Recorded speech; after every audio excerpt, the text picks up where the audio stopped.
Well, it is hard to believe the first month of the year is behind us. Most of us have established goals and or New Year resolutions for 2015. Now that we are a whole month into the new year, how effective have you been? Here to give us tips to get back on track or to stay on track for those of you who are doing well, our financial consultant, Karen Jenkins. Karen, it's so easy. You know, at the beginning of the year, you have all these grand ideas, and then before you know it, you get off track. And I'm really looking at the fact that we are already into February. It's February. So when you looking at your goals, did you actually write them down? And you need to write them down and put them in a prominent place in your house, in your mirror, in your office, some place that you can actually look at those goals on a daily basis. And then you need to measure it, right? I mean, you've got to take account of where you are. Yes, you can't say, okay, by the end of the year I want to do X. You have to say, by the end of the year I want to do X, and then you have to have a way of measuring that. So what tools are you going to use to measure it? How will you know if you're actually going in the right direction or not? So think about the process. How will you measure it, and how often will you monitor?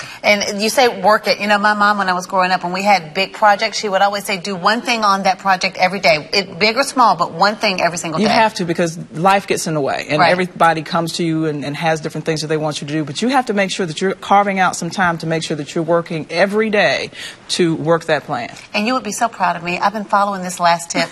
Toss it. Get rid of it. Let it go. You have to. If you look at the process of everything that you have to do, the question is, if working on this thing will get me closer to or further away from my goal. If it's not getting you closer to, you may want to consider tossing it. All right. Great advice as always. You can find Karen on the Women, Wisdom, and Wealth page on Facebook. We'll be posting our interview on our Facebook pages later today. And if you have questions, send them in, and we'll answer them on Wednesday.